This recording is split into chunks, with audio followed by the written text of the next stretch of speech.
Hi there, and thanks for joining me again for NCIA's weekly episodes of NCIA Today. I'm your host, Bethany Moore, NCIA's Deputy Director of Communications at the National Cannabis Industry Association, checking in with you every week on Fridays with updates on what's happening in the industry and here at NCIA. First of all, we're throwing glitter and confetti around celebrating the second time the Safe Banking Act passed through the House of Representatives by a huge margin. And now it heads over to the Senate, so it is critical to keep pushing this legislation over the finish line.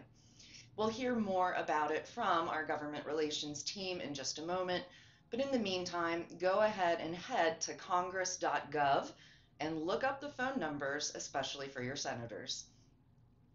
And allow me to slip in another brief reminder about the recent launch of our brand new membership packages this year for NCIA members. Read all about the new benefits for each membership tier, especially our newest top tier membership level called Evergreen. Head to thecannabisindustry.org/join to learn more about our new membership packages, Evergreen, Blooming, and Seedling. Also, an important announcement. NCIA is currently accepting applications for speakers at all three of our trade shows happening later this year, including the Midwest Cannabis Business Conference in Detroit and the Northeast Cannabis Business Conference in Baltimore, plus our 7th annual Cannabis Business Summit and Expo in San Francisco. You can submit your proposals from now through May 24th at thecannabisindustry.org/speaker application 2021. The deadline, May 24th. Next, before I highlight some of the new content on our website, let's check in with NCIA's Deputy Director of Government Relations, Michelle Rutter-Freeberg. Hey, Michelle, how's it going? Hey, Bethany, it's going well. We're here celebrating in DC, actually, so I'm doing just fine. Great. Well, we're celebrating in Denver also. Let's talk more about why we're celebrating.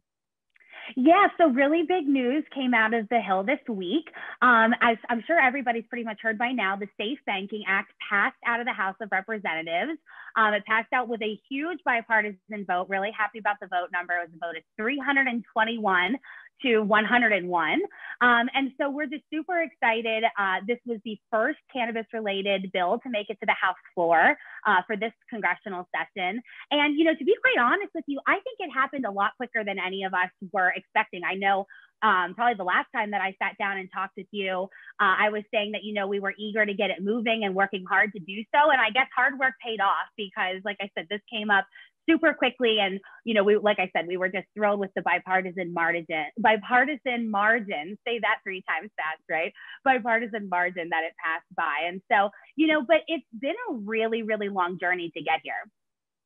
It really has. I know NCIA has been working on banking for the cannabis industry since our inception. So let's kind of look at the past a little bit about the journey that banking for cannabis has been on. Yeah, like you said, Bethany. So I've been with NCIA since 2014, and I know you were here then too.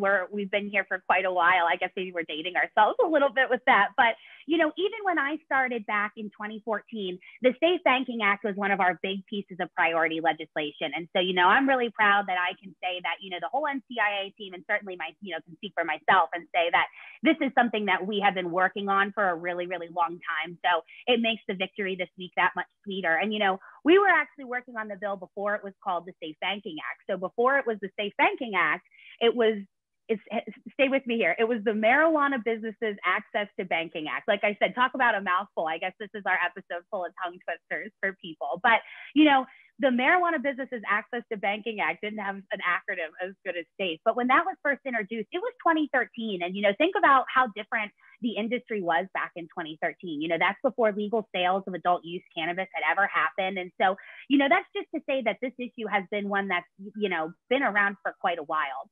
And so back in 2013, when it was introduced in the House, and then when that session ended, it didn't even have a Senate companion. So then it was reintroduced again in 2015 by the same name, and it got a few more co-sponsors that go around and had a Senate companion. And then again, through 2016 and 17-16 was when it became known as safe banking, and we were proud to help with the naming of that and coming up with that acronym, which is so much easier to say. But continuing in 2016 and 2017 and through 2018, safe banking just kept getting more bipartisan co-sponsors, and that number was really, really rising. And then, of course, in 2019 was when things really, really took off. That's when we started to see the first hearing on the bill happen, the markup, the subsequent House floor vote in September 2019.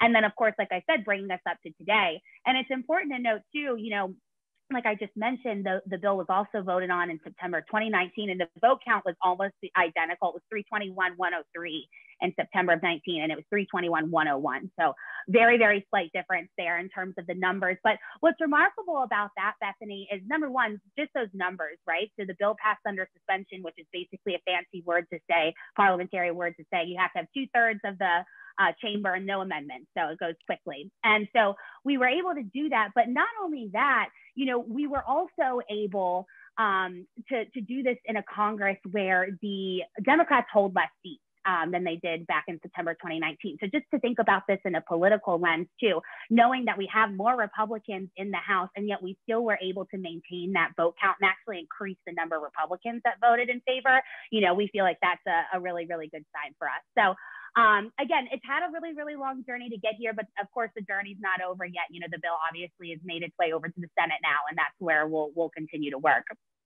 It's great to hear about that bipartisan margin. Woo, I said it right the first time. Yes. Yep. Awesome. So the bill's sitting in the Senate now, of course, which historically, at least recently, has moved much more slower than the House. But in the meantime, NCIA members can get involved. Yeah, of course. So NCIA members, if you haven't already, you should definitely call your senators. You have 2 of them wherever you live, unless you live in DC like me. Then it's a little bit of a different story. But call both of your senators. You can check the bill number over on the Senate. It's S910, and that's linked on our website, I believe. And if not, you can just Google it. But if you do that, if you want to go the extra step and see if one of your senators is already a co-sponsor, if you live in a legal state, there's a good chance. And so if they are on the bill, thank them, tell them how much you appreciate them being a leader on this. And if not, you can give the office a call. Our website has tips for how to get in touch with your member of Congress and how to facilitate that conversation. But give them a call and say, hey, this is really important to me. I hope that you'll consider becoming a co-sponsor of S910, the Safe Banking Act. And that really, really helps our efforts over in that chamber. Absolutely. Thanks for that update, Michelle. Great work to the whole DC team. Great work to NCIA members who called all of our members of Congress to get this movement. So let's push this over the finish line this year, yeah? Yep, couldn't have said it better myself. Yep, thanks to all of our members, and we'll keep working on it. Perfect. Well, thank you, Michelle. Have a good one and keep on trucking. All right. Thanks, guys. See you next time. All right, let's switch gears and review some of the great blogs you'll find on NCIA's website this week to keep you inspired. NCIA's Human Resources Committee has some advice for high growth companies when it comes to their compensation strategy. Complex cannabis companies have to mold their pay programs to fit a broad array of entities, lines of business, and types of jobs under an unfavorable tax environment. Check out their blog for more. Next, NCIA's Banking and Financial Services Committee continues their 3-part blog series on fundraising advice. This time for when you're ready to take a big step, bring on more people, purchase more equipment, and explore partnerships. Head to our website to read part 2 of the blog series. And even more on the topic of money, FutureSense has released their 2021 Compensation Survey Report. This second annual survey covers compensation data for both cannabis businesses and ancillary services, establishing benchmarks to help those businesses better understand the market and stay competitive. So head to our blog and download the report. All right, let's wrap up this week's show with some reminders. Remember to start getting ready for our Midwest Cannabis Business Conference now September 22nd and 23rd in Detroit, Michigan, and our 7th annual Cannabis Business Summit and Expo, December 15th through 17th in San Francisco, and recently announced our Northeast Cannabis Business Conference in Baltimore, December 7th and 8th. You'll be hearing more about these shows as we get closer, but reach out now to learn more about opportunities to secure your booth on the expo floor. And hey, remember the brand new app, NCIA Mobile? Download it to your phone now in Google Play and the App Store. As always, subscribe to our weekly email newsletter and our weekly podcast, NCIA's Cannabis Industry Voice. In the meantime, our team in DC is staying on top of cannabis policy reform efforts in Congress, and NCIA's weekly webinar series keeps you connected with the industry and up to date on best practices and regulatory issues. Now's a great time to make sure you're following our social media channels on Twitter, Facebook, LinkedIn, and Instagram to check out all the great content and inspiration we're sharing. If you're a member of NCIA, log into NCIA Connect and spark up a conversation with your fellow NCIA members and colleagues today. We'll see you next week.